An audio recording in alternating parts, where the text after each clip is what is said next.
G'day, I'm back. It's been a couple of weeks since we had the brass monkey fridge in, 95 litre, and all's going great pretty much. It's been sitting on those temperatures there for a couple of weeks now. But there is one problem we're sort of running into, and that is the battery power. It can't really keep up. Being the big 95 litre, it seems to use pretty much the whole battery a day, unless I go for a drive and it charges back up. But it's too much for my liking. I have to drive it every day and it's pain. So picked up the cheapest solar panel I can find on eBay, $109 for 250 watt. So we'll see how that goes, but today we're going to try and whack it up on top of the Rhino-Rack somewhere and match that with a Victron 7515 MPPT. So, I guess we'll get into it. We've got some angle from Bunnings, we've got some lock nuts for the solar panel, see what we can do. The Victron here, MPPT 7515, was pretty much easy enough to install straight away. I mean, I have the simple battery power coming down to this. There's a fuse box under this panel here. I've just taken the power straight from the fuse box, plugged it into here, and then run the load straight back to the fuse box, which is just simple enough. I mean, it's running everything. It's running the fridge as well. So if we look at the app, really handy here. I'll try and record this and drop it in, but it's running about 5.35, say 5 amp to 6 amp, which is a lot. It's just too much. It's, yeah, this is why we need solar, I guess. So it's really handy, the app, to tell you that, because I didn't really think the fridge would use that much, but it is using a lot. So yeah, we'll chuck the solar on and see if this 250 watt solar panel actually does what it says on the box, 250 watts, and I think it was 13 amps. But 109 bucks, we'll see what happens. So I guess the next step is figure out where we want to put it. And I mean, it's a bit of a unit. It's bigger than I thought. So I'm not sure where. I originally wanted to have it at the front. So if we need to access other gear, we can just jump on the back tailgate here and grab it. But yeah, I'm still undecided what we're going to do here. Grab our angle we got from Bunnings here, just simple alley, and measure that up there. Try and get it inside the two black little bumpers there, and I guess cut it there, both of them, drill some holes and mount pretty much like that.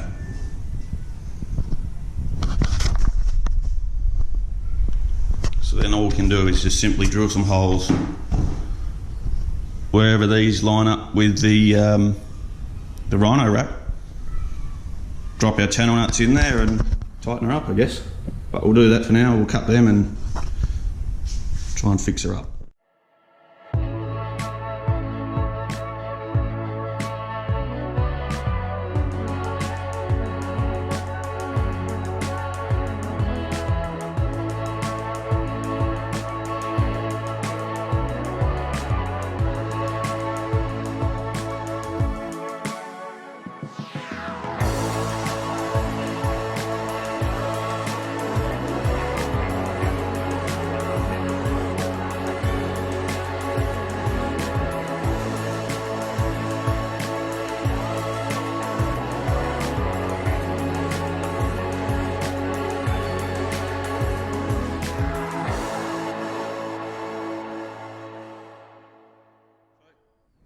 That's it, simple as that.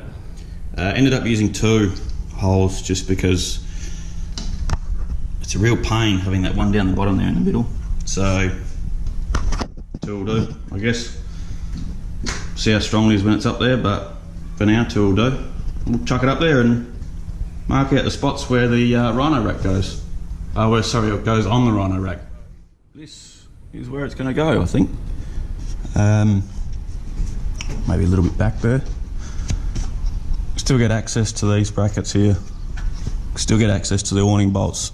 So this King's awning falls apart, but yeah, plenty of room down this side here for long stuff. You can strap on, and down the back there, a bit of room that we can, you know, reach up here, stand on the back tail, and sort of reach stuff. So dare I say it, that's where it's going to go. We'll mark these two little grooves either end, drill some holes, and stick it down.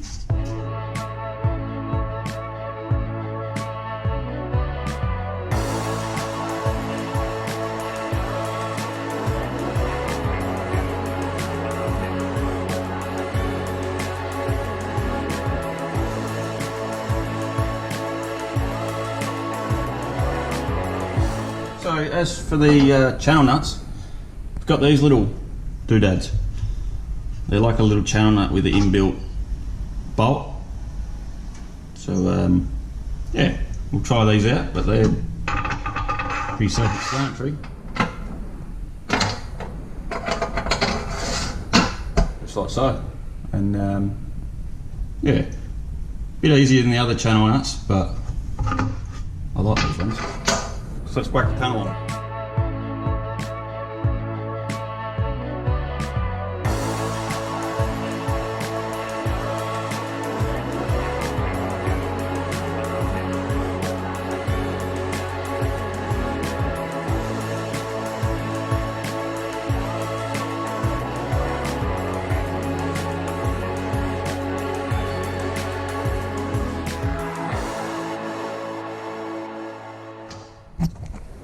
Well, there she is. Got lock nuts on them. I haven't got washers, which is a bit of a pain, but I might have to go get some washers from Bunnings and maybe a little bit of black paint, because that raw Ellie's just doesn't match with the Rhino-Rack black paint. But yeah, there she is. There's another tighten up. But yeah, anyway, I guess we'll try and wire it up and see what the Victron produces. So that's pretty much it. We've I've run the cables here through the light there, just because I've got 3 cables there now and it's starting to get a bit much, but I'm gonna have to wrap that a little bit. But anyway, the Victron's down here under this panel, hidden away. Simple wiring, I mean, 2 wires straight from the panel straight into the PV slots, plus and minus. So fridge is currently on, drawing 5 to 6 amps. That's with those little lights on here. But I guess I'll strap the fridge down, take it out in the sun and see what she does, really.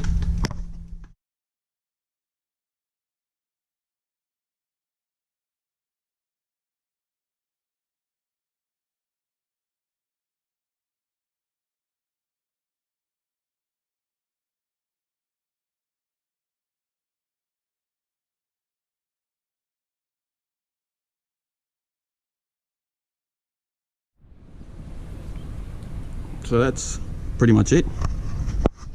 Solar panel installed on the Rhino-Rack. The fridge is going hard. You can hear that there.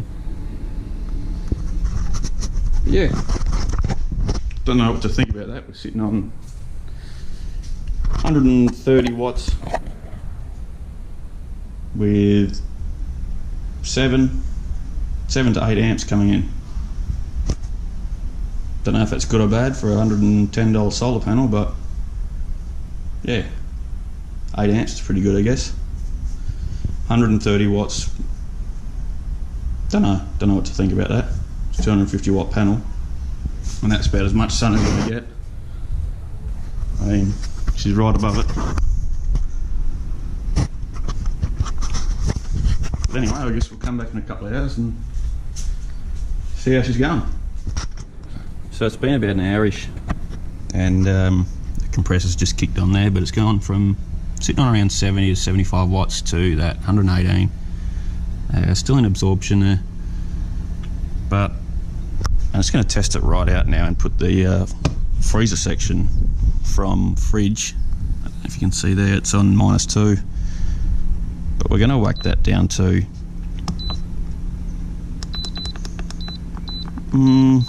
like a proper freezer setting, see if it can keep up.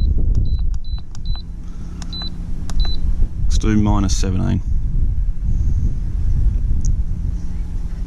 See what it does to the batteries, come back in a couple hours and see what's happened.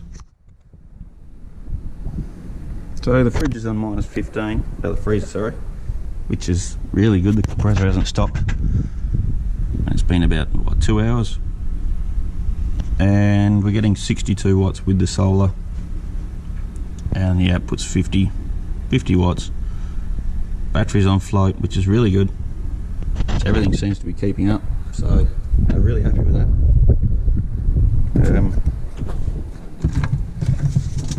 A couple of bottles of water in there, which are icing over now.